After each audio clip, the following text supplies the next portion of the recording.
I don't know of any nation on earth in which there is a bigger difference between the people and those who govern them than that would exist in Iran. And that's a fact that needs to be made repeatedly. In no way is the clerics who run that country representative of the people of that country and of its history and contributions it's made to humanity. And it's a point I wish we would continue to make. Senator Marco Rubio, January of 2025. At which point in time, I say skadoosh.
From high atop the battlements of Castle Curmudgeon, where all the swinging youngsters are singing the immortal 1963 Beach Boys classic, Bum Bum Bum Bum Iran. Good evening, Mr. and Mrs. America, and all ships at sea, especially if your ship is in the Strait of Hormuz. Welcome to the Last Radius. We are just elated to have you with us tonight, but of course that goes without saying. Full disclosure right at the top, yes, I know I already did an Iran-specific field guide 6 or 7 weeks ago, but that was more of a 30,000-foot view of the last 1,000 years of assorted Persian and Iranian despotisms. But given the events of the last 48 hours, circumstances would seem to demand that we revisit that same topic once again. Where we normally open the aperture tonight, we are narrowing it just a little bit. We are focusing exclusively on the 47-year history of the Islamic Revolution and the Islamic Republic. Pick your term you prefer, I guess, and giving a detailed accounting of its collected misdeeds. Because when the day arrives that the United States is killing your leadership and decapitating your regime in the hopes of creating a power vacuum that gets filled by somebody else, anybody else, that didn't just happen by random accident. You had to earn that. But this will actually be the end of, will it be the end of the Islamic Revolution, or will it find a way to hang on and retrench itself and persist for another 47 years? Maybe another 47 years after that. It's impossible to say, obviously, but the answer, when we have it, will do much toward determining whether this military action was a wise or an unwise thing to have undertaken. But for our purposes here, we will treat this like an aspirational obituary. We will proceed in the assumption that this is, in fact, the end of the Islamic Republic of Iran, and we are composing the epitaph that will adorn its civilizational tombstone. And with those preambular pleasantries having been dispensed with, we now present for your kind consideration Curmudgeon's Field Guide to the Islamic Republic. Prologue: Revolutions eat their parents. There are two Irans. There is the Iran of Hafez and Ferdowsi, of engineers and filmmakers, of women who filled universities long before it was fashionable to applaud such things, of a civilization older than most European capitals. And then there is the Islamic Republic, a state born in 1979 that grafted a revolutionary clerical ideology onto that civilization and declared itself its sole legitimate interpreter. Those two things are not identical. They have been forced to coexist for nearly half a century. The story we are about to tell is not the story of Persia, nor even properly the story of Iran. It is the story of a regime, how it came to power, how it consolidated control, how it financed itself, how it projected influence abroad, how it survived crises that would have felled less determined systems, and how it may yet survive this one. We begin with a misconception. The 1979 revolution was not born Islamist in character, it was born combustible. By the late 1970s, the Shah's Iran was modernizing at a breathtaking pace. Literacy was rising, women had suffrage and legal standing, urbanization was accelerating. Oil revenues were underwriting grand ambitions. It was not Sweden, nobody pretended it was, but it was a state tilting decisively toward secular modernization. And that tilt produced friction. Clerics resented marginalization, leftists resented authoritarianism, bazaar merchants resented economic dislocation, students resented corruption, nationalists resented dependence on Washington. They did not agree on very much, but they did agree on this: the Shah had to go. Revolutions are rarely ideological at birth. They are coalitional. They gather grievances first and sort out the doctrine later. What followed in 1979 was not the inevitable flowering of political Islam. It was the most disciplined faction within a broad revolt, outmaneuvering its temporary allies and reverse engineering a revolution into a theocratic state. And this matters, because when we evaluate the Islamic Republic, we are not evaluating Iran. We are evaluating the faction that captured it. 47 years is long enough to keep score, so let us keep it. Chapter 1, 1979 to 1984, the hijacking. Ayatollah Ruhollah Khomeini returned to Iran in February 1979 to a hero's welcome. He did not return alone. He returned as the symbolic nucleus of a movement far broader than clerical Islamism. Secular liberals believed he would return to Qom as sort of a moral guide. Marxists believed they could out-organize the clergy. Nationalists believed sovereignty would be restored without theological overhaul. They were all mistaken. Within months, the architecture of the new state began to crystallize. Revolutionary courts dispensing swift justice, political rivals sidelined or eliminated. A constitutional referendum establishing Velayat-e-Faqih, ruled by the Islamic jurists. The creation of the Islamic Revolutionary Guard Corps, the IRGC, parallel to the regular army. The U.S. Embassy hostage crisis in November 1979 proved catalytic. What began as a student seizure hardened into a 444-day spectacle that unified the country against a foreign adversary and marginalized moderates who urged restraint. Crises consolidate power.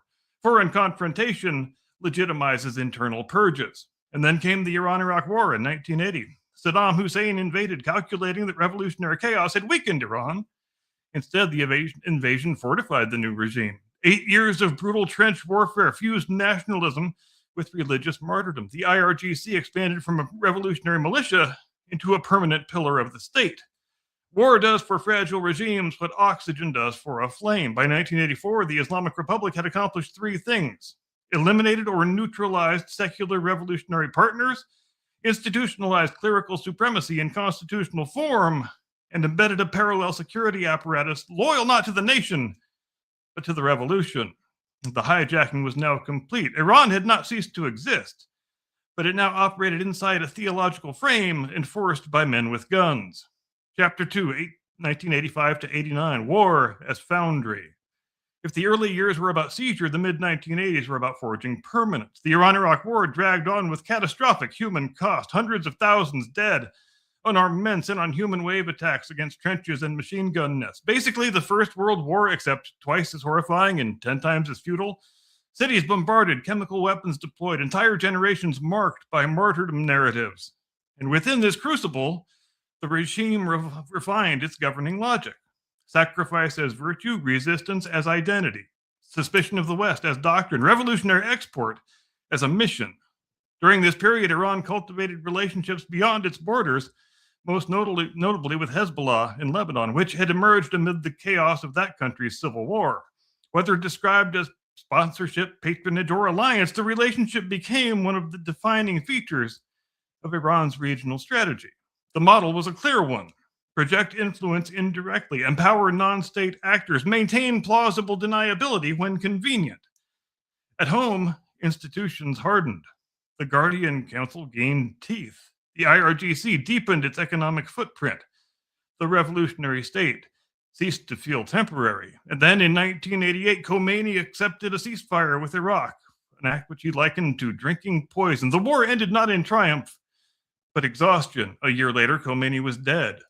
Regimes built around charismatic founders often fracture when it's time for succession. The Islamic Republic, regrettably, did not.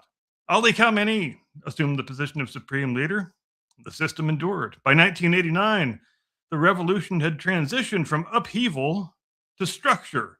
What began as revolt had become governance. What began as coalition had become clerical hierarchy. What began as idealism had become statecraft.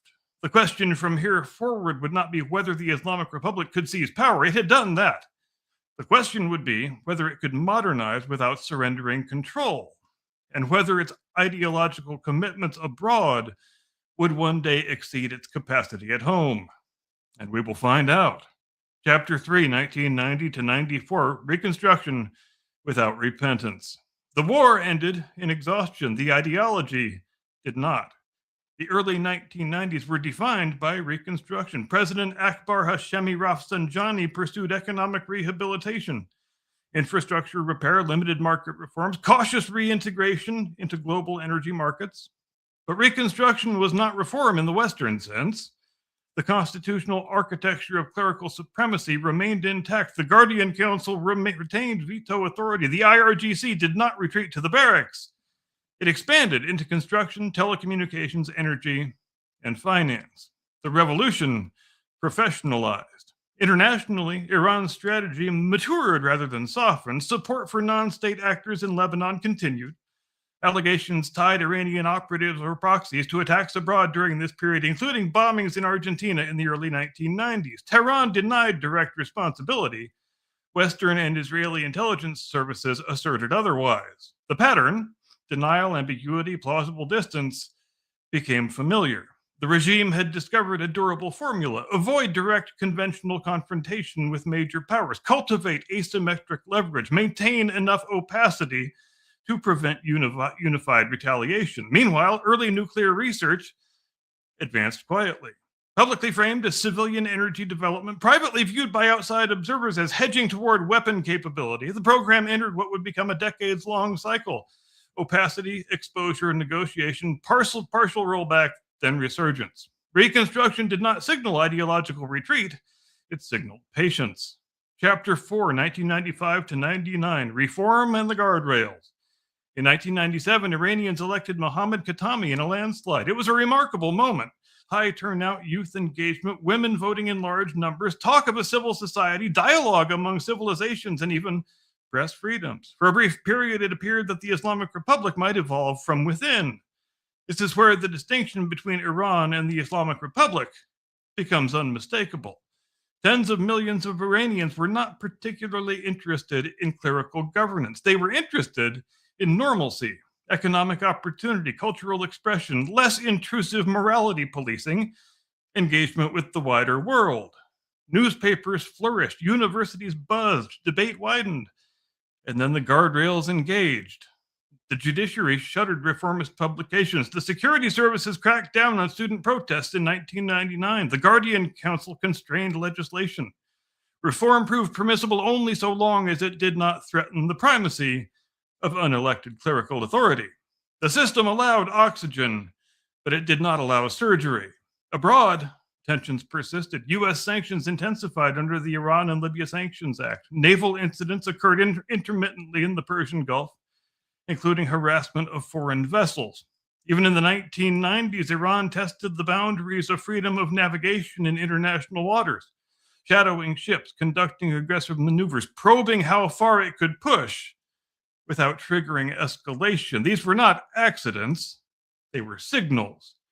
The regime had internal reformist pressure and external confrontational pressure. It responded to both in the same way, incrementally, calculated, never conceding core authority. By the end of the decade, reformist optimism had dimmed, but not quite vanished. The population had revealed its preferences. The system had revealed its limits. Chapter 5, 2000 to 2004, Nuclear Shadows. In 2002, previously undisclosed nuclear facilities at Natanz and Iraq were revealed by opposition sources. What had long become suspected became concrete. Iran insisted the program was peaceful and within its rights under the Non-Proliferation Treaty. European governments initiated negotiations. The United States, particularly after September 11th and the invasion of Iraq, viewed the matter through a bit of a more severe lens. In 2002, President George W. Bush included Iran in the axis of evil. That phrase hardened positions in Tehran and Washington alike. From here forward, the nuclear file would become the regime's most valuable bargaining chip, and a pattern emerged. Advance capability, deny weaponization intent, enter negotiations under pressure, agree to partial constraints, secure sanctions relief or financial access, and preserve long-term leverage. Critics called it deception. Supporters called it strategic patience. Either way, it worked often enough to be repeated. Regionally, Iran's asymmetric posture deepened. Following the U.S. invasion of Iraq in 2003, Tehran gained extraordinary strategic opportunity. Saddam Hussein, its former invader, was gone. Political vacuums opened, militias proliferated, influence networks expanded. This was not accidental opportunism, it was structural advantage. At sea, harassment incidents continued episodically, small fast attack craft, close passes, occasional detentions of foreign sailors in disputed waters, each event individually minor, but collectively illustrative. A serious great power protects freedom of navigation as a stabilizing principle of global commerce. A revolutionary regime treats maritime friction as leverage. By 2004, the Islamic Republic stood at a paradoxical position. Economically constrained, militarily conventionally limited, asymmetrically empowered, nuclear ambiguous, domestically divided, but structurally stable. The revolution had not mellowed with age, but it had learned. Chapter 6, 2005-2009, Confrontation and the Street. In 2005, Mahmoud Ahmadinejad was elected president. If the late 1990s had flirted with reformist optimism, the mid-2000s returned to ideological confrontation. Ahmadinejad's rhetoric was abrasive, particularly toward Israel. His posture toward the West was defiant. The nuclear program accelerated. Centrifuges spun. International concern hardened into coordinated sanctions. The UN Security Council imposed successive rounds of penalties targeting banking, arms transfers, and nuclear-related entities. Economic pressure intensified. And yet the regime did not retreat. The nuclear file was no longer merely a scientific endeavor. It was a sovereignty narrative. To yield under pressure would signal weakness. To advance under sanction signaled resilience. And then came 2009. Ahmadinejad was declared the winner of a contested election. Millions of Iranians poured into the streets under the banner of what became known as the Green Movement. The images were unmistakable. Young, urban, connected, chanting for votes to be counted. Women, visible and social. Citizens not calling for foreign intervention, but for internal legitimacy. Here again, the distinction between Iran and the Islamic Republic sharpened. The protesters were not foreign agents. They were not fringe radicals. They were engineers, students, mothers, shopkeepers. They were the demographic reality of a country whose median age had collapsed downward since 1979. The system responded with force. Security services suppressed demonstrations. Leaders were placed under house arrest. Media space narrowed. The guardrails did not bend. And it is worth pausing here. For nearly 3 decades, the Islamic Republic had maintained a consistent operating principle. Permit controlled participation, deny structural change. By 2009, that principle was fully exposed. Abroad, meanwhile, maritime friction persisted. Harassment of commercial shipping in the Gulf, confrontations with U.S. naval vessels, and episodic detentions of foreign sailors reinforced a broader pattern. Calibrated brinkmanship designed to remind the world that key energy choke points sat within Iran's reach. No single incident constituted war. Collectively, though, they underscored leverage. By the end of this period, the regime was internationally isolated, economically pressured, domestically uneasy, and yet still intact. Chapter 7, 2010 to 14, Sanctions, Strategy, and the Wager. The sanctions tightened. Targeted measures escalated into sweeping financial restrictions. Iranian oil exports declined sharply. Access to the global banking system was constricted. Inflation surged. The currency faltered. Economic pain became visible. But economic pain alone does not guarantee political transformation. Authoritarian systems often distribute hardship unevenly, protecting core supporters while diffusing cost across the broader population. It was in this climate that Hassan Rouhani, a relative moderate within the Iranian system, was elected president in 2013. Behind the scenes, negotiations intensified. The wager, particularly in Washington and several European capitals, was straightforward. If sufficient economic incentive were provided, the regime would accept durable limits on its nuclear program in exchange for reintegration into global markets. It was not really an irrational wager, it was more of a foolishly optimistic one. This culminated in the 2015 Joint Comprehensive Plan of Action, the JCPOA, the Obama nuclear deal. In exchange for verifiable limits on enrichment levels, centrifuge counts, and stockpiles, sanctions relief would follow. Supporters argued it blocked the path to a bomb. Critics argued that it deferred rather than dismantled it. Both sides understood one thing: the nuclear file was the regime's primary bargaining chip. And here we must observe the longer pattern. For decades, nuclear advancement had functioned not merely as a weapons hedge, but as financial leverage. Advanced capability, trigger pressure, negotiate partial rollback, secure relief, preserve optionality. Whether one views this as pragmatic statecraft or cyclical bad faith depends largely on one's expectations of revolutionary regimes. Meanwhile, Iran's regional footprint expanded. In Iraq, Shia militias deepened influence. In Syria, Tehran backed the Assad regime decisively. In Lebanon, Hezbollah remained entrenched. In Yemen, support flowed toward the Houthis. None of this was subtle. This was not the behavior of a state content with internal consolidation alone. It was the behavior of a regime convinced that exporting influence was essential to its survival. At sea, freedom of navigation tensions continued episodically. Harassment, vessel seizures, signaling maneuvers. Each small event, not enough to trigger a general war, large enough to remind global energy markets that the Strait of Hormuz remained a pressure point. By 2014, the Islamic Republic stood at an inflection point. Economically strained, diplomatically engaged, regionally assertive, nuclear constrained on paper, nuclear capable in knowledge. The wager had been placed. Whether it would hold was another matter entirely. Chapter 8, 2015 to 19, Money in, Pressure Back. The JCPOA took effect in 2015. Sanctions relief followed in the form of big pellets of U.S. taxpayer cash. Frozen assets were released. Oil exports rebounded. European firms explored re-entry into Iranian markets. The currency stabilized briefly. Supporters of the deal argued that integration would moderate behavior over time, that a regime with something to lose would behave differently than one permanently besieged. But moderation did not arrive in sweeping form. Regionally, Iran influence did not contract, rather it expanded. In Syria, Iranian forces and proxies played a decisive role in preserving Bashar al-Assad's government. In Iraq, Shia militias with varying degrees of Tehran alignment solidified political and military clout.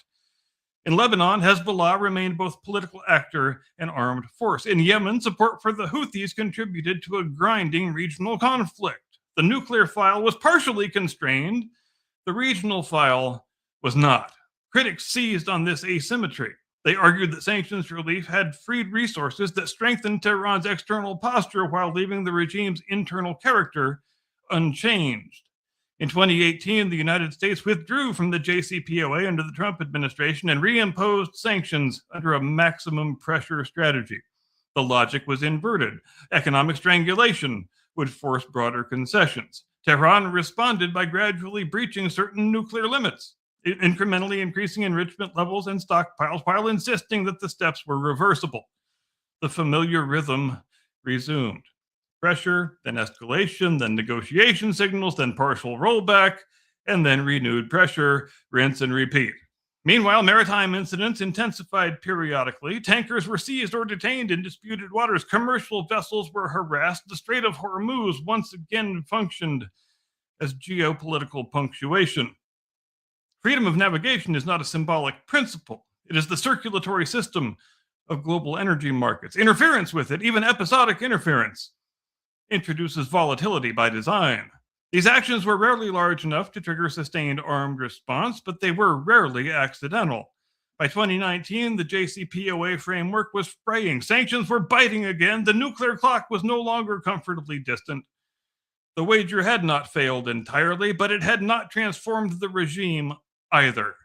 Chapter 9, 2020 to 24, Brittleness and Force. In January 2020, a U.S. drone strike killed Qasem Soleimani, commander of the IRGC's Quds Force. Soleimani had been central to Iran's regional projection strategy, a strategist of asymmetric influence across Iraq, Syria, Lebanon, and beyond. His death marked one of the most direct escalatory exchanges between Washington and Tehran in decades.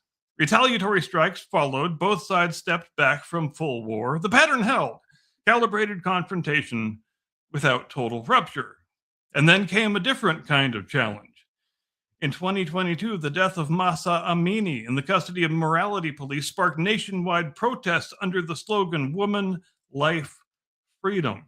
The demonstrations were not limited to one class or to one city. They cut across provinces. Women removed headscarves publicly. Young men confronted security forces. Workers struck. Ethnic minorities mobilized. It was the most sustained domestic challenge to clerical authority in years. And once again, the distinction between Iran and the Islamic Republic was visible to anyone willing to see it. Tens of millions of Iranians are not particularly religious. Many women remember or have been told by their mothers and grandmothers that their rights once flowed from citizenship and not from clerical interpretation. The regime responded predictably: arrests, uses of force, executions, information control. Brittle regimes often appear strongest at the moment of suppression. The durability question continues to linger underneath. Externally, regional friction continued. Proxy networks remained active. Maritime confrontations persisted. Missile and drone capabilities advanced. And now, in the past days, direct hostilities have escalated to a degree not seen in years. We will not pretend to know whether this is wise or unwise, stabilizing or destabilizing. Such judgments depend on outcomes that are not yet written. Nor will we declare that this is the end of the Islamic Republic. Regimes built on ideology and coercive capacity do not evaporate on cue. Some collapse suddenly, others absorb shocks far beyond what outside observers expect them to. But we can say this: the Islamic Republic today is not the revolutionary furnace of 1979. It is an aging system managing economic strain, demographic impatience, technological leakage, and geopolitical overextension. It is both hardened and brittle. Whether the events of this week mark an obituary or merely another chapter in survival remains unknowable at this remove, because we were not born yesterday. Epilogue: regime, nation, and the long horizon. 47 years is long enough to evaluate patterns. The Islamic Republic began as one faction within a broader revolt. It consolidated power through crisis. It institutionalized clerical supremacy. It cultivated asymmetric regional influence. It leveraged nuclear ambiguity for strategic and financial gain. It tested maritime norms without fully crossing into declared war. It suppressed internal reform when reform threatened structural authority. It has been designated by the United States as a state sponsor of terrorism since 1984. It has faced sanctions for decades. It has outlasted multiple American administrations and multiple predictions of imminent collapse. And yet, here we are. Iran is not reducible to its ruling structure. It is a country of poets, coders, entrepreneurs, skeptics, devout believers, secularists, mothers who remember different laws, daughters who imagine different futures. When great powers evaluate regimes, they often confront unpleasant choices: support imperfect partners or risk more radical alternatives, apply pressure or risk proliferation, engage diplomatically or risk isolation. There are no clean hands in geopolitics. There are only gradients of risk. The Islamic Republic chose confrontation as identity. It chose clerical supremacy as constitutional design. It chose nuclear ambiguity as leverage. It chose maritime friction as signaling. It chose proxy networks as force multipliers. History keeps score. Whether this moment marks the closing of the account or merely another line item remains to be seen. We hope for the sake of the Iranian people that the future belongs more to Iran than to the republic that captured it. But hope is not analysis, and analysis is what we owe. And with that, we close the book on this week's Field Guide. We wish Godspeed to all of our service members for their courage and skill and intrepidity and dedication. We wish them a successful mission and a safe return. We honor the sacrifice of those who have fallen, and fervently do we pray that they gave the last full measure of devotion in service of a cause that proves to have changed the world for the better. And I now duly transmit you into the custody of my distinguished colleague, your illustrious co-host, the one and only, your friend and mine, Mr. Caucasian Sasquatch. Tactical nuke incoming!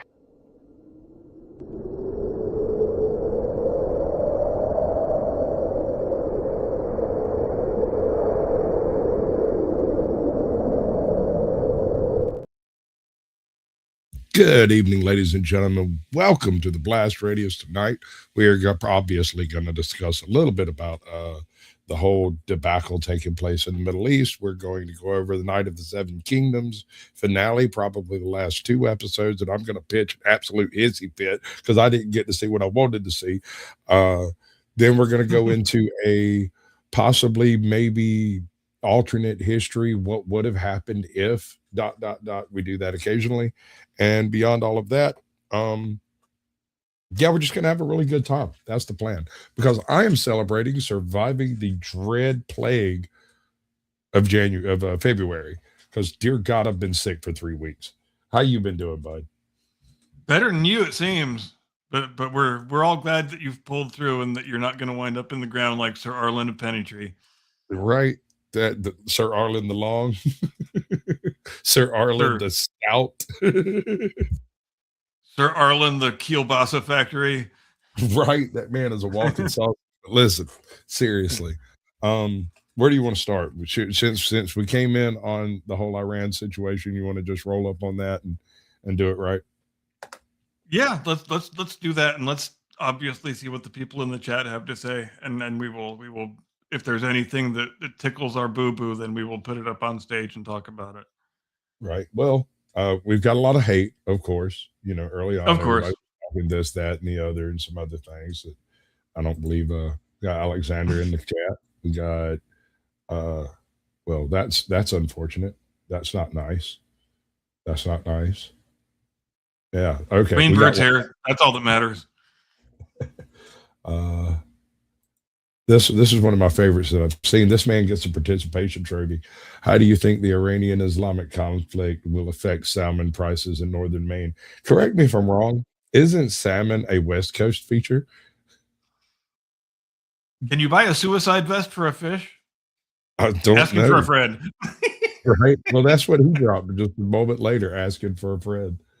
Oh, boom. Giggle. Look at that. We got Mr. Beak. Welcome in, brother. Good to see you. Tony Toast. And the discussion about the third temple, I mean, patience, brother. Patience. We got D Chill. That's pretty cool. There ain't gonna be a third temple, guys. I'm just gonna break it to you right now. We got some Irish dude named Jason Brophy. Appreciate you coming through, brother. Absolutely. Starboy the Knight. That's good. I dig that one. But you know what? That does go on the list of things that would be difficult to explain to the aliens on the day they land, and we walk them around and explain it, everything about human culture. How do we explain the fact that the most fought over piece of land is land that nobody in their right mind would ever want? I'm assuming an alien race would have at least experienced religion at some point, and so whether they are still trapped in the endless wag the dog situation or not, I do maintain that most of their questions would be about hockey. Apparently, salmon is cheap on the East Coast. How did you people get so bored that you decided to strap knives to your feet and go around doing whatever those people are doing? Really, like, who was the first guy sitting around was like, I've got an idea. Listen, I know you think I'm nuts, but I'm gonna put knives on my feet and skate across the river. I know, and the answer is lost to the mists of time. But wouldn't it be great to know that guy's name so we could give him all the credit he deserves? You know, And he probably cities, he probably died a very horrible death within 5 minutes of having the idea. But that's the way that we make advancements. right? We My don't go God. on the thin ice from then on. And there might have been a few trial and error runs at that thin ice bit too. Come to think of it, seems we still and have we a s- problem and we with that. we still we still I mean, far be it from me to extraneously introduce new topics, but we still haven't talked about freaking Alex Honnold and his ascent of Taipei 101. Oh, I totally missed that. Do the thing. Tell me. Well, I would like to know what the chat thinks about it, what the audience thinks about it, because it gave me kind of an icky feeling that it was. I mean, first of all, he's not that kind of a climber. He climbs natural terrain. He doesn't climb buildings. So I thought that was kind of weird, and I think it's kind of tawdry to be doing these things live on Netflix. And I think free soloing in general, I have always been in the camp that says, you know, nobody has the right to tell Alex that he shouldn't free solo, and it's not up to him to make other people understand why he does it. But I think those arguments tend to collapse pretty quickly when you're now past your 40th birthday and you have a wife and two small children. And my God, I just wish he would stop and especially not do any more live building climbs because I Why think build? I think you only diminish your legacy by doing things like that, irrespective of how much money it brings you. Maybe that's just me. But why buildings? That's the thing I've never understood about that. I mean, I Because know because it's there, but I don't get it.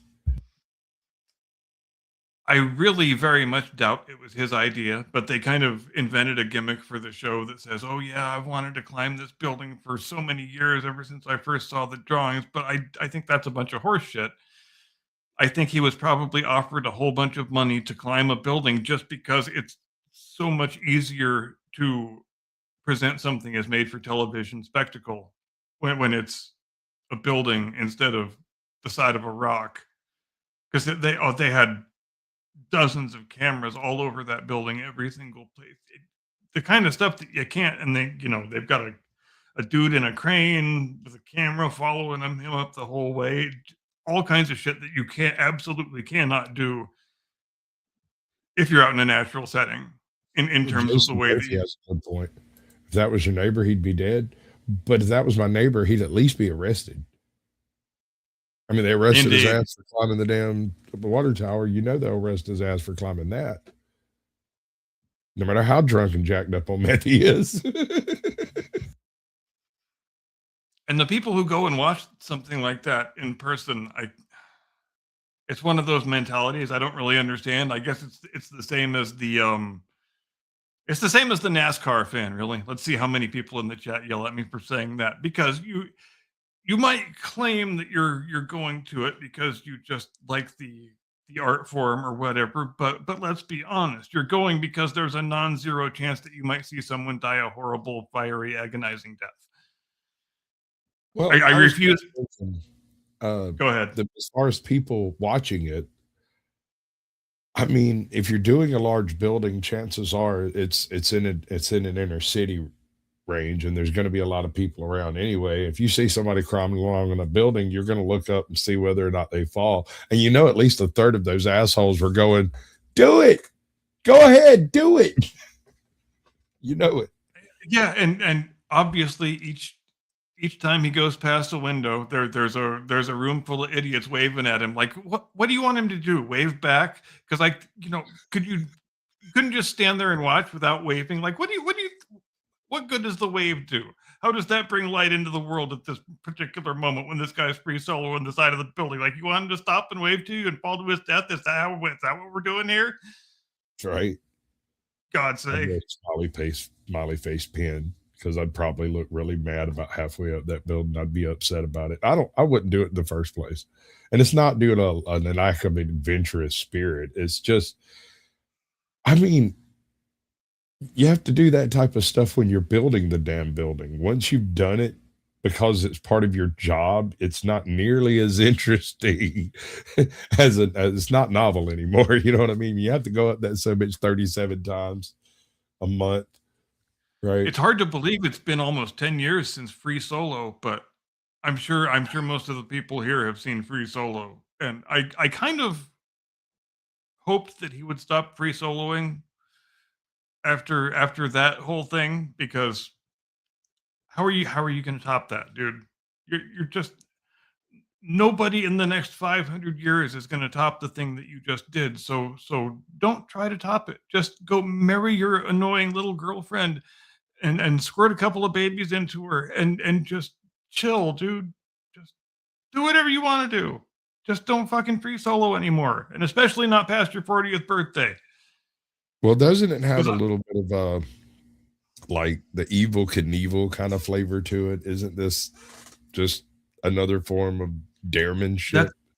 That's a comparison that I resist when it comes to Alex Honnold, because he so totally is not an adrenaline junkie and just doesn't have anything resembling that personality, which Evil Knievel very much did. I'm like, Evil Knievel would have fought literally anybody he ever met.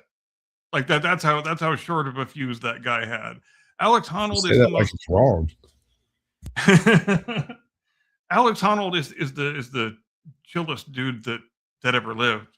I mean, I doubt if anybody has ever heard him raise his voice. And I think he has a good answer that he gives when idiot interviewers ask him things like, "Oh, don't you know you're going to die, dude, if you fall? How can you do things that are such high risk?" And he stops them right there and he introduces them to the difference between high risk and high consequence. And it's an important distinction to make. And I like the fact that he makes it, and he makes it effectively, Can you because grab he a says, quote on that? I'm sorry. Have you got a quote on that? Not offhand, but Can you I, paraphrase it? you want me to find one? But the thing he says is, when I'm the actual risk of me falling isn't any different when I'm 2,000 feet off the ground or 5 feet off the ground. The thing that changes between the one and the other is not risk, it's consequence. I'm in a more high consequence situation at 2,000 feet because everybody understands what the consequence is going to be if I don't make the next handhold. But risk and consequence, not the same thing. And my God, nobody has to deal with stupider questions than Alex Honnold does. Like, I don't Yeah. think I don't think he's ever had an interview where the person didn't say, "Don't you realize you're going to die if you fall, bro?" I don't know how he tolerates it, really. Well, I mean, it's the same question that steel hangers and roofers have been dealing with their whole lives. I'm a big guy. I'm not the guy that you would generally expect to be a roofer. You know, that's usually the purview of small people, right? But Yes, small Mexican people, circumstances to be being as they specific. are, it usually involves the bigger people having taken a fall at some point or getting really close to it, and they stop doing that stupid stuff. Never happened to me. So I'm up there with a guy half my size running exactly the same stuff that they're running. And they all just keep looking at me and they keep telling me, it's like, it's inevitable. Eventually, you're just too big. Something's going to shift, something's going to move, and you're going to drop. So safety becomes not just a buzzword, but literal life breath. Every single step is a hook off, every single step is another hook, right? 2 points of contact at all times, the whole nine. It's and when you're free soloing like that, when you're going up a freaking building on the outside, first of all, this is the outside of a building. You don't belong there, sir. Second of all, can you get that Yeah. smudge in my window? It's been bugging me for like 6 fucking months. Goddamn bird flew into it. And I guess it annoys me even a little bit more because the act of climbing the building is, I mean, in terms of technically, it's basically kindergarten shit. you're just climbing up the same thing after the same thing after the same thing. It's not remotely like what it is when you're planning an ascent of Half Dome or El Cap or whatever it is. But and that's kind of the other thing where I think there's more differentiation between a Honnold and an Evil Knievel, because the other thing about Knievel was that he had absolutely no regard for his own life, and he did lots of things that wouldn't have been possible to rehearse. But Honnold is the exact opposite of that. When that dude is going to free solo a wall, he's been up there 10, 20, 100 times already with ropes, planning out every single handhold, every single foothold. He doesn't attempt any sort of a free solo until he's got literally every single step with all four limbs memorized and planned out and practiced over and over and over again, and that's why he's able to do those things with such security. But I still wish he would stop. So badly do I wish he would stop. I just, like I said, I really don't see the point in climbing the outside of a building. If that's what you're doing, then that's what if people are willing to pay you for it, then fine. I don't understand it, but okay. And I imagine I haven't looked to be sure, but I imagine it has not caused good feelings in the rock climbing community. Well, That its greatest hero and greatest exponent should be doing, live on Netflix building climbs. I mean, I can pretty much guarantee that's been wildly unpopular in the climbing community. Just a wild guess. So people go, they watch, he climbs. Does he come down the elevator? I mean, like, Yeah, what do but you do I once mean, you've done that? he went all the way to the very tip top of the building, but then they left a harness up there for him, so he kind of rappelled down the first little part and then hopped on the elevator and I mean, sure. yep. I guess. I mean, okay. Oh yeah, they showed it all on the special. The Argonauts, welcome in. Good to see you, bud. You Not queers in currently. jail. Yeah, not I'm not currently. current.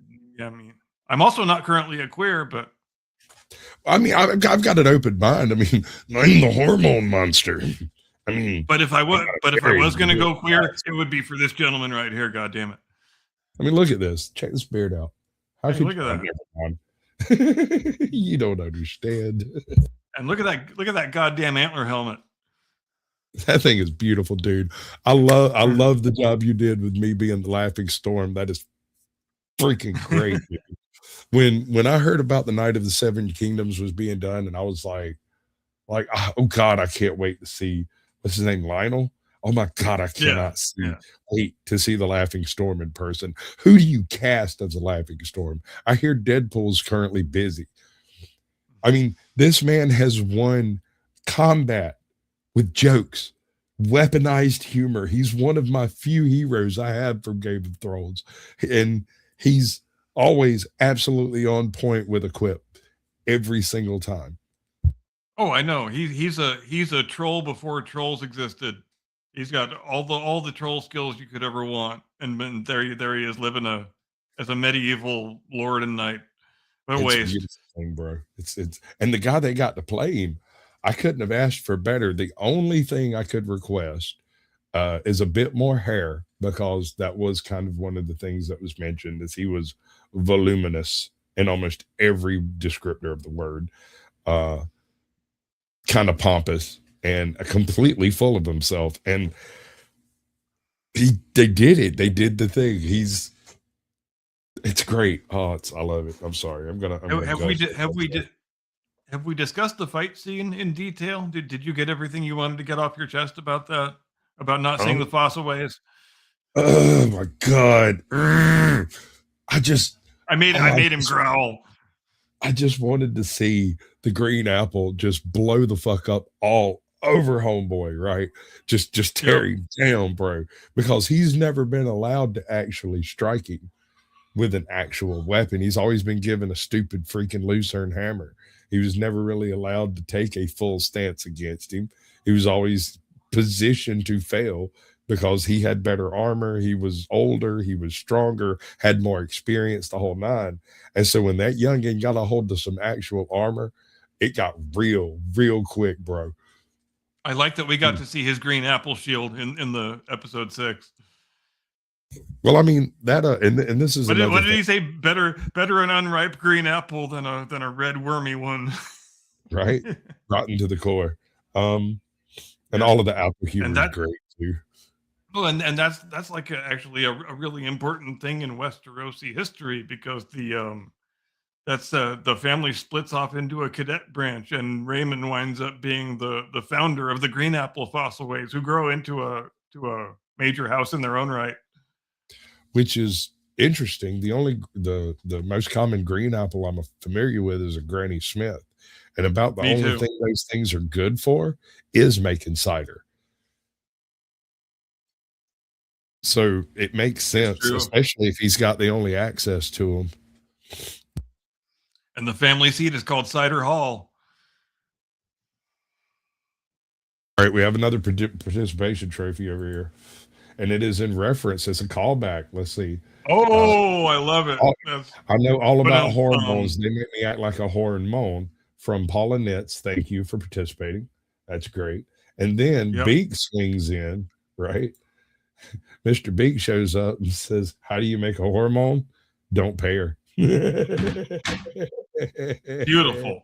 Y'all both get trophies. Thank you for playing. Yeah. Chef Kiss, you're both legends. Absolutely. So I guess we're going to have to go off into the oh no. Oh, that one really tickled me. It does. It's ticklish. Don't pay her. Don't care. Oh man, that's good. So where do we open on the next season? I have my theory, and you already know what it's gonna be. My theory. How do you open the next season? With the Fossaway fight, bro. You open up with that. You open up with the freaking Baylor getting his skull crashed in. You transition from that to Homeboy, the dude with the broken leg, having his horse took out from under him, because I think Makar smashed him too. And here you've introduced a difficulty for how you go about making the second season, because the first season not only was so well received, but it produced so many characters that people love and might not react very well if they never get to see again. So you're left with the conundrum of, do we just hew closely to the source material and nobody ever sees these people again, or do we write in maybe little opportunities for getting to see a fan favorite Fossaway or Baratheon character pop up every so often in the next season? What do you think? Here's how I open the next season. When I open the next season, I open the next season with all of the fog of the battle and everything, and you see Dunk in the background and the Laughing Storm going nuts with the freaking White Cloaks, right? And he's just having an absolute blast. And you cut to the fans, the particularly the whore, the redheaded chick, right? Cut back to Fossaway fight for a few seconds, playing, and then back to the Horde, back to Baylor, then to Makar. And everywhere you do this, you put Dunk and his battle going on in the background, so that while it's not exactly clear what's happening, it is clear that he's getting his ass handed to him over there by a crowd, right? Oh, I like what you're proposing. You go back to the Fossaway fight, then to the hooker in the audience, back to the Fossaway fight, and back to Makar, and then Baylor gets smashed in the head. There's a little bit of shenanigans there. You can flash back to the Laughing Storm having laid waste to half of the King's Guard, right? And then flash back to, It would be really cool if they shot it in such a way that you could create both presentations, because those would be outstanding bookends. Now that you've laid that out in my mind, I want to see it. In the middle of all this nutso stuff, there's a transition. Instead of cutting to the hooker in the stands, it cuts to the hooker in the bed afterwards, right? And then backs up, and you can back through the fight again, and then backs up a little bit to her walking out and taking Sir Raymond and going, "Come, let's patch your wounds and stuff, and her screaming in the stands again, and then her in the bed with him after, and then actually doctoring his wounds and stuff, and the fact that this is a victory for Raymond Fossaway more than anyone else on that field. Yes, Duncan gets to live. The Laughing Storm had a blast. Makar killed somebody, and some other shit happened. But Fossaway creates a brand new house that goes forth to dominate that entire segment of Westeros. And he's so excited he marries a knocked up hooker. Which is an interesting point, because this establishes the line of the Green Apple, and the first two sons probably have two separate fathers. But you do have to admit one thing: you can almost guarantee there is a damn fine specimen of a man on the other side of that one, because this is a king's tourney. Knights, everyone. But I did really like the approach, the aesthetic approach they took with how they presented that fight, except that Dunk probably had an excessive number of wounds that he sustained that, might not have been, maybe he could have 5 or 6 instead of 9 or 10. I'm just saying that would help my suspension of disbelief, but who knows, maybe that's just me. But I like the fact that they portrayed the combat as so unglamorous, because that's not what you expect from high fantasy productions that depict knighthood. We expect the combat to be much more elegant than it ever would have been, and much more civilized than it would have been. But it really, in a trial by combat, which granted existed mostly only in the Germanic and French schools of knighthood, but that's much closer to what the actual combat would have looked like. I think it would have wound up with a couple of dudes in the mud fucking punching each other in the face, because let's face it, most fights do end up like that. It's one of the unavoidable facets of the human condition. True. And how gritty and realistic it is. I mean, Homeboy gets desorted like fairly quick in there. Like a couple of times he has to go back and get his blade. That's not good. That's not good form for a knight, bro. On top of that, he gets knocked out at least twice. You don't usually survive that. Right. And it's probably not survivable unless it remains a one-on-one situation. Because if one of those other guys on the other team gets disengaged and has a chance to come up behind you and just, mash you in your dome piece, then there's nothing you can do about that. And so that's obviously, it leaves you with a longing for wanting to see all of the other individual fights that enabled our hero to have his combat one-on-one, which obviously was the only way he was going to come through it. And when he sliced Arian in his upper thigh, I thought that was femoral artery. I thought they were going to have him bleed out, but they didn't.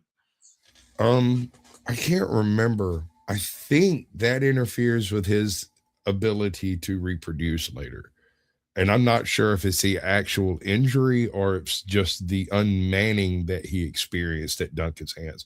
I mean, he did beat him like a redheaded stepchild. Once he got a hold to him. That's the thing about fighting a big man. And correct me if dance around him and poke him and shit, but when he gets his hands on you, damage takes place. Correct me if I'm wrong here, but isn't he the one that ultimately dies from drinking wildfire, thinking it's going to turn him into a dragon? Yes, I'm almost certain. Yes, but I think that is after he gets sent to the Free Cities, and I think either he starts the Golden Company or one of his generals, one of his followers starts the Golden Company. I can't remember how that pans out. It was a byproduct of the Blackfires. Or maybe he joins the Golden Company for a while, or the Second Sons for a while. I can't remember. But he doesn't really have a whole lot of say in the later Targaryen effects. And then Baelor had the son whose armor he was wearing, and which, of course, that contributed to his wounds being fatal. But that son's got to die too, so that, because we know that Makar becomes king. So if Baelor has still got a son, then the son needs to die before the because wouldn't he then become the heir apparent? I know this stuff's all hard to keep track of. No, no, not necessarily. If Makar's the brother Yeah. and Baelor is the other brother, I'm gonna Baelor have to would have pull been up, I'm old. gonna have to pull up the Targaryen genealogy. There's one with a lot of loops. Looks like it came straight out of Alabama. The motherfucker's a vine. You ain't joshing. I'm not. I'm dead serious. They had to print it as an overlay so that you could uncover some names. Talk about a family bush. Family log. But Or if I'm not maybe mistaken, if Makar, Baelor, and was it Acerys? Who's king at the time? What's his name? Isn't it Eris the First? No, Aerys it's first. no, it's Daron the Good. Oh, wait, whoa. Okay, so we're not exactly expecting a whole lot of rage and vitriol from the Targaryen house currently. Homeboy's just doing stuff. Right. Gotcha. Okay. Well, that kind of explains a lot. That's why. Yeah, God, this succession is so hard to make sense of. Because Makar's got 1, 2, 3, 4. He's 6 kids, of one of whom is our friend Little Aegon, of course, and another of whom is Maester Aemon, who we know from Game of Thrones, and then Arion, who we know from the show that just finished, and Daron, who we know from the same. So there's still a daughter we don't know, 2 daughters we don't know, I guess. So yeah, that explains why. And then his older sons all die before he does, because that's how little Aegon becomes King Aegon the Fifth. So that must be how that all works out.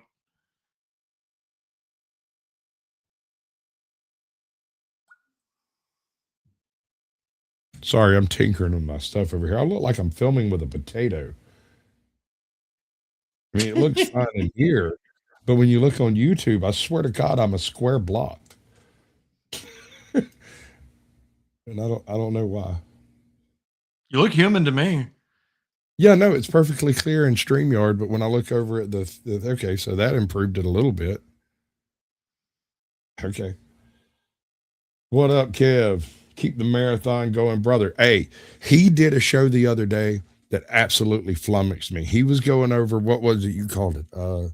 In LA, they've got something called the Grid Network or something like that. Apparently, the mayor's office is involved with major gang leaders across the city, and they use them for like information and whatnot. And the major gang leaders across the city get paid. I think he said $555,000 a year to maintain a intel network within the city as to where and how and when gang incidents take place, whether or not murders are gang related or not, and that kind of stuff. And I had a buddy of mine who was like a total fruit job, tinfoil hat conspiracy theorist who broke that whole thing down to me years ago, and I just didn't buy it. But he came in with actual documents and receipts. Marathon Kev over here, Marathon Kev TMC, the marathon continues. My brother, it was so interesting. I got sucked in for almost an hour until they went off on Resto's BS. What up, Darlene? Welcome in. Sorry, I just Yeah, well, that yeah, was I've heard those rumors too. Those rumors have existed for a long time. I mean, well before the current mayor, and there's nothing about them that inclines me to believe they're untrue. I mean, if I'm not mistaken, that type of trash goes back to Tammany Hall.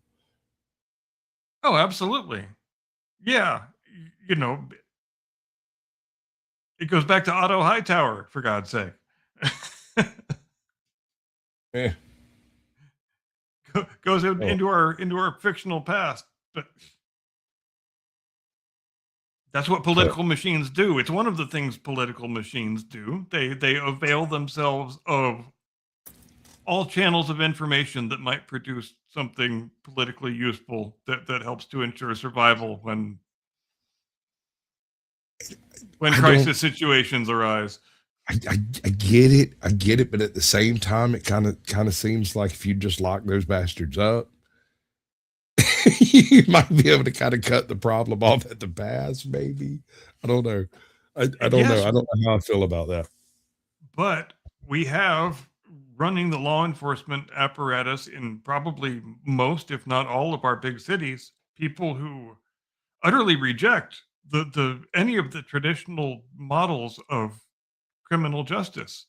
And you can tell it implicitly just when you read the quotes they give. They talk about earning trust in the community and partnerships, and they never mention we need to get criminals off the streets and keep the citizenry safe, because that just is not any sort of a component of the law enforcement philosophy of the woke left in the third decade of the 21st century. And the results are as unavoidable as they are unsurprising, I would submit, because places become much safer where the people who run the law enforcement apparatus believe stupid things like that. Yeah. Luckily, there are multiple layers to the law enforcement apparatus. Like, for instance, the sheriff's office typically not nearly as easy to politically sway than the municipality police. Right. And that's something that's especially true in Los Angeles, because the LA County Sheriff has that, I mean, not just the person, but the office in general has always been really stalwart about not going down that whole woke Well, I mean, leftist just path of nationwide. madness. And so as the LAPD goes farther and the sheriff's department doesn't, they look even more wildly dissimilar from one another. And I don't think that gulf is going to close anytime soon. Well, the sort of manifesto, not manifesto, the charter behind the sheriff's office is different from the charter behind most Sure. municipalities. You Yeah. know, and I think that's a large restraining factor. People want to elect that type of person to sheriffs, whereas chiefs are generally what, appointed, or is it the other way around? That changes city to city to city. I don't think Okay, there's a standard yes or no answer to it. Some are right. elected, some are appointed. I know here in San Diego County we have an election for sheriff, but I think that's the only type of badge carrying officer that we elect. Right.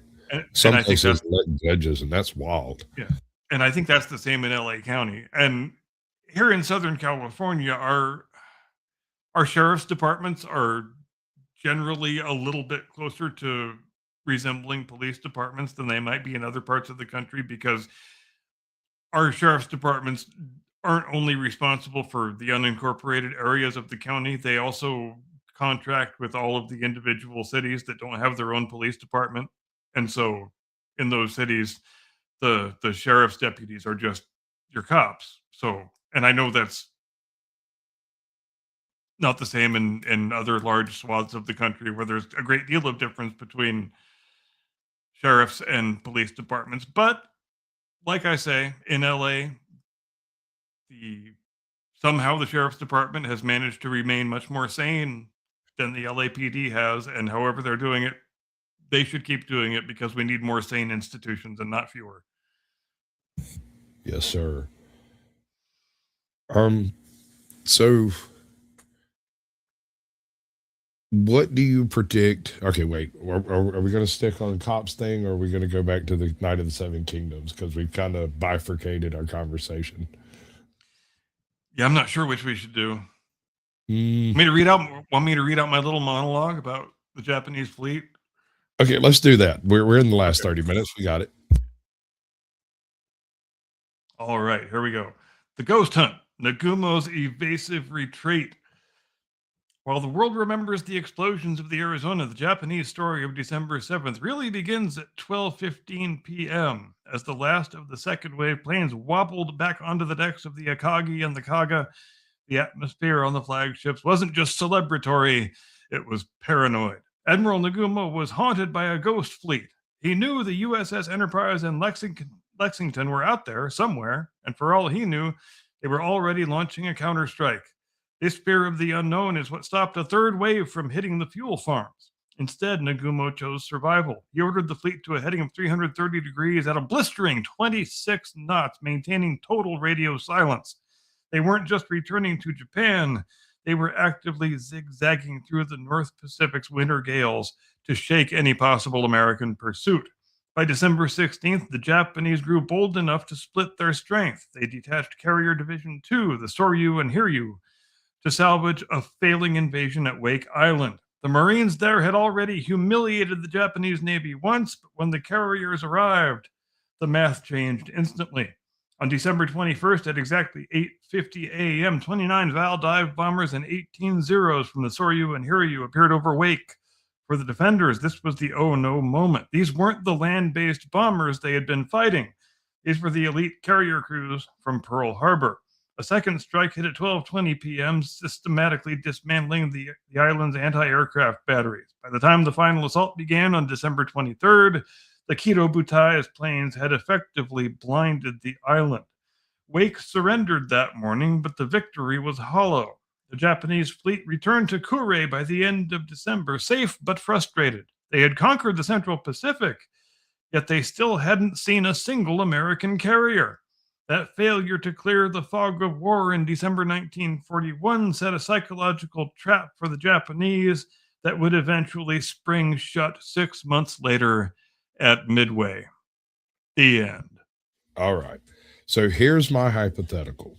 And I've got a little clip. If I can find it, it might take me a minute to actually get it. What was the timestamp I texted you? Do you remember? 24:26, right? Yes, absolutely.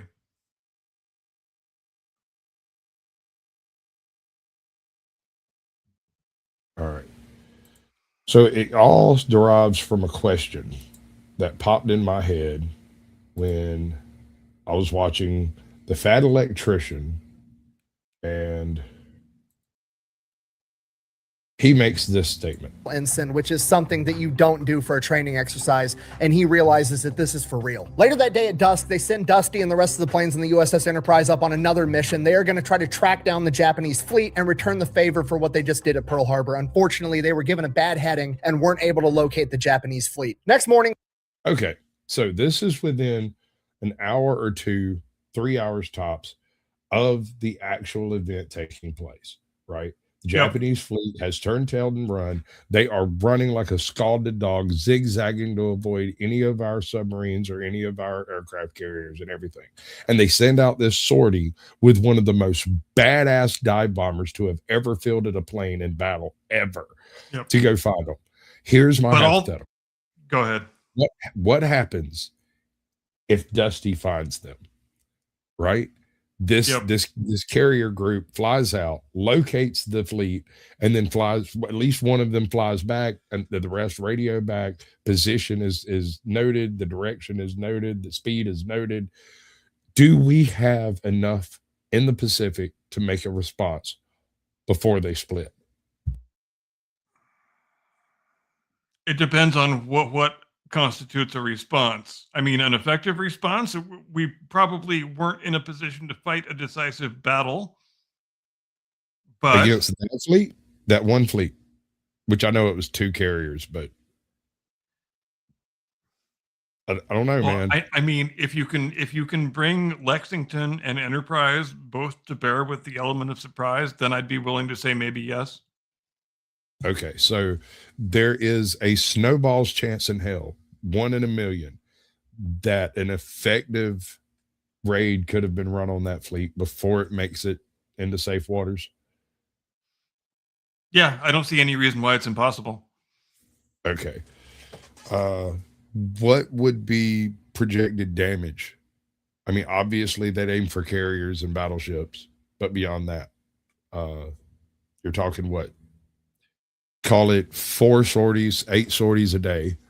You're talking at least, I don't know, 300 freaking 500-pound bombs being dropped on that fleet. Yeah, and realistically, at that point in the war, you're not going to probably get a bomber anywhere close to one of their carriers. So you would have to content yourself with maybe taking a couple of destroyers or light cruisers, maybe damage over sinking. You're not going to sink anything much bigger than a destroyer, I wouldn't think, in that scenario. But Right. there's nothing wrong with taking out a couple of destroyers, maybe damaging a light cruiser. There's a worse day's works you could possibly have. Okay. So here's my next But question. but I just want to mention this because it's boring a hole in my brain. Because this is all down to a coin flip question that Halsey had to make on the fateful day, because all he had was a distance and a line of bearing. So we know how far away they were. We know what line they were on, but we don't know if they're north or south. They were north in the actual event, obviously, but Halsey said, fuck it, flip the coin, let's try south. And that's why they missed him. And if he had just chosen the other way, then we would know the answer to all these questions today. Exactly. But here's my my next question. Does that contact result in them not splitting their fleet? Wake Island doesn't fall, then where are we at? Now that's a fascinating question, isn't it? That was the question that popped in my head the second he said something about sending that sortie out and finding nothing. I went, wait a second. If that sortie finds the fleet, then both Intrepid and Enterprise turn towards that direction. We've got them by what, 6 knots, 10 knots? We will catch them if we want to. It just might be closer to Japan than we're happy with. But do they break off a carrier for Wake Island if they are actively being pursued by 2 small carrier groups?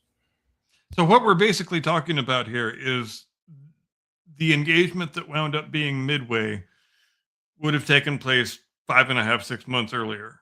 If you want to get down to brass tacks of the scenario we're talking about. And one has to say the Japanese would be more well equipped to win that battle than they were equipped 6 months later, after we had already, inflicted a little bit of damage on them. I think we probably don't win that battle if it happened 6 months sooner. Yeah, I was thinking the same thing, because they've also thinned out a lot of their manpower and material and skill across the islands in the Pacific, taking them 6 months later, right? So Because instead of encountering, each time you take a thing, you have to garrison the motherfucker. so every time, so instead of countering the piecemeal fleets we were encountering through the Turkey Shoot and Midway and all of that, you would be encountering a full 2 carrier group, and we don't got that. Like, our 2 carriers are like battleships. Yep. They're like cruisers, they're like submarines, they're like everything. The only our manufacturers are good, but we can't make an Essex class quite that quickly. Also, the only thing they actually have a full complement of are pilots, airplanes, and bombs. That's the only good those carrier groups are at this point, because they don't have the destroyers, they don't have the cruisers, they don't have the protection that you would have in a usual carrier group, because all that shit got trashed out at Pearl Harbor. And we don't have the next generation of airplanes that are coming off the assembly line in the next 5 to 6 months, but aren't there yet. Yeah, they're still running Corsairs, right? No, they don't even have Corsairs yet. They're running P-40s, Warhawks. Ooh.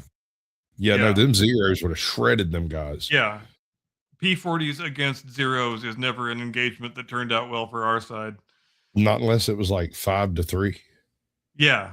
And then you do have a few isolated instances like that during the Flying Tigers period, but yeah, in a head-to-head, yeah, the guy in the P-40 is never winning. Yeah, one-on-one, that's pretty much a lost cause. I have done that same battle in simulators multiple times, and the P-40 just don't got it, man. They can't climb, they can't turn, they can't rotate. The Zero, and this is something that the Japanese pilots took huge advantage of. Because of the way their engines functioned, they were capable of using a brake to rotate the airplane around the engine instead of the engine turning. and that's why sometimes in the old footage you'll see a Zero flying along and that sucker will just like that quick fast enough to knock a pilot out. And so the pilots learned to use that in a way that wouldn't knock them out, but allowed them to vector in ways that other planes just could not do. And so they'd The be Zero, like, the Zero is the absolute best fighter plane in the world until you take a hit. well, I mean, it's pretty much a flying fuel Yeah. container. You want to talk about an all or nothing approach? All performance, no armament. Therein lies the Zero. They were using like 30 millimeters, weren't they? I think so, yeah. Like 30 rounds, not 30 millimeters, not one of these, but one of these. They basically took a Vickers and tried to put it on a freaking plane. Which, hey, I mean, ultimately that did work. I had somebody ask me yesterday. They said, she understand this woman is European. And she's like, why does America care about things that happen outside of America? And I was like, we have these things called missiles, and it means that we get to care. And a little while later, she brought it up again. And I was like, have you ever heard of a C-130? See, it's like the missile, but it has people in it. Later, she was talking about desert warfare. And I was like, so we got these things called Apache choppers. They blow your mind. You know what still blows me away that I was talking about with my dad earlier today? I can't say this definitively, but my gut feeling is that these current operations against Iran, probably our biggest aerial assault since the opening hours of the Iraq War 23 years ago. But let's just assume that's correct right off the top. But the fact that some of the planes flying some of those attack profiles, they're not taking off from any place close to the place they're attacking. They're taking off from the continental United States, especially the B-2s. They're all taken off from Missouri. And it still seems like future science fiction to say that an American plane can take off from Missouri, hit a target literally anywhere on the face of the earth, and land back in Missouri without refueling. It seems like it should be science fiction. Yeah. I didn't get that far in trolling her about it because it hurt her feelings and she kind of got upset about the whole thing. And the other guys on the panel asked me to stop because she was like, it's just none of your business. And I was like, we've got this thing called the B-2. It's gonna blow your mind, bro. This reads like space cadet bullshit. Check it out. I know. And we've had that capability for what, over 30 years now? And it still seems like future science fiction. And I am here for it. There ain't nobody else that can do that.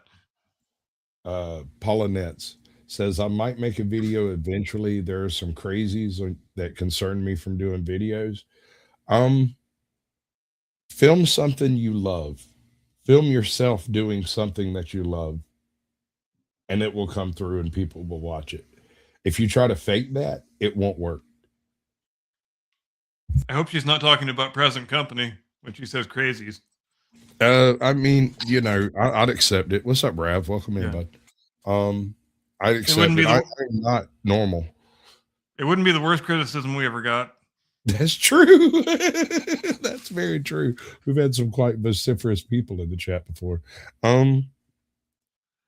All right, Night of the Seven Kingdoms. We're going to do the whole thing hardcore, straight in. Like, I got to know. Because if Wake Island doesn't fall, that changes the entire premise of World War II.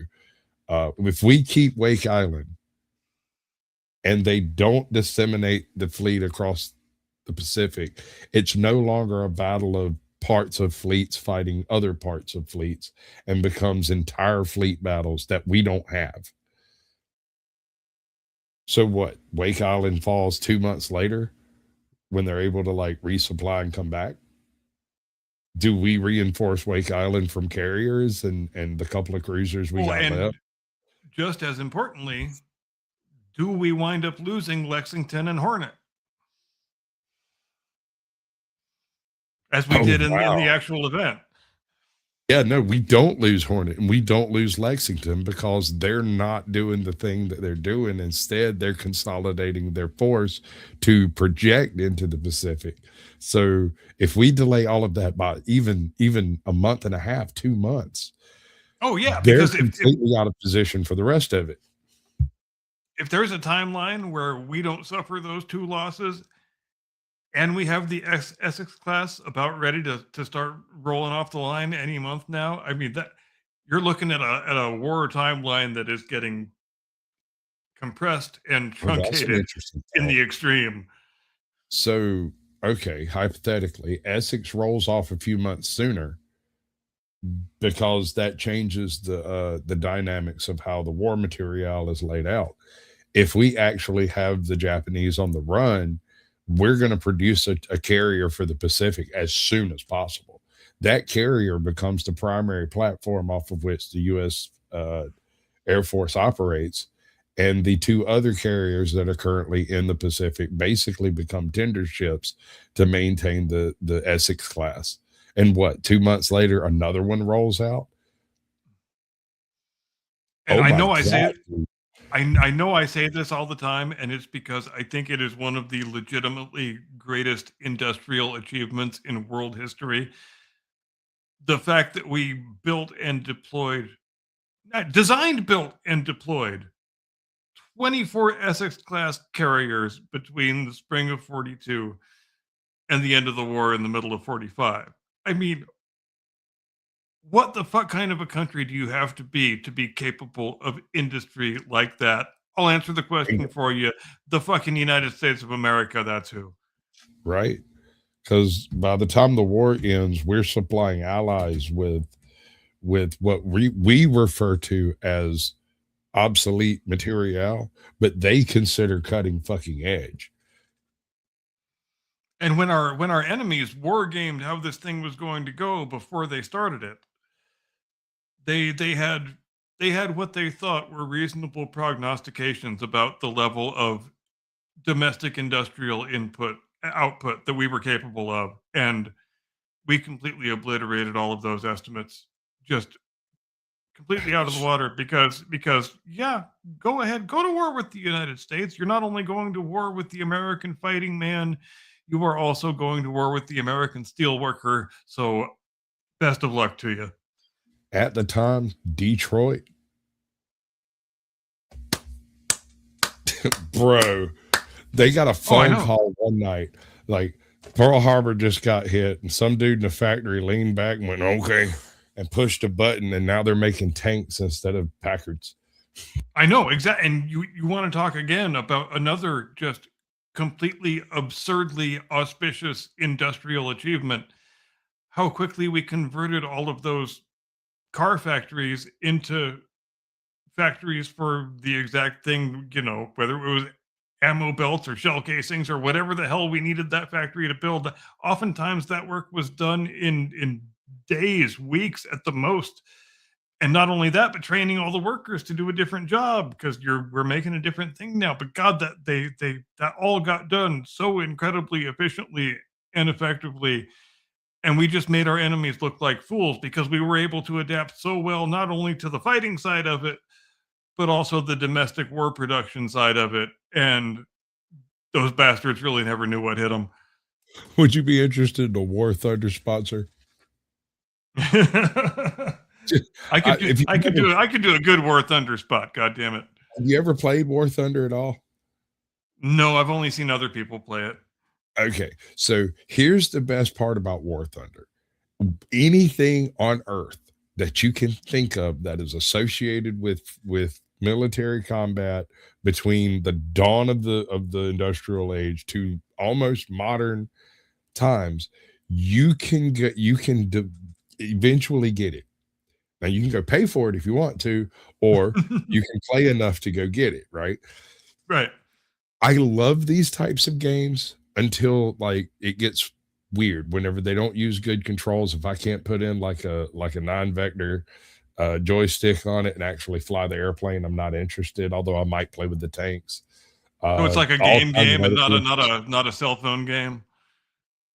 Well, that's the thing is like it used to be a straight up like controller style, multi-axis, all of that. And then it like ported to phones, and now all of the controls are more like icon driven and whatnot. Or Okay. Anyway, Because I it seems think like it when would I see be it this- advertised, it's always as a phone game. But what do I know? exactly. Is it time You for know me what to you do the know, thing? right? Ladies and gentlemen, thanks ever so much for joining us here on the Blast Radius tonight. I hope you enjoyed my super long field guide to the Islamic Republic. Hope you found it as edifying as I found researching it, but I don't need to ask because I know you did. We hope you have a great rest of your evening and a fantastic tomorrow and an edifying day after that, and just a really magnificent, uplifting remainder of your week. And then we will see you back here next Sunday, 8 Eastern, 5 Pacific. As we always do, we will always talk about very high-minded things because, let's face it, we are high-minded gentlemen. We will see you next time. Do not comply. Get off my lawn. This one's for you, buddy. Nice.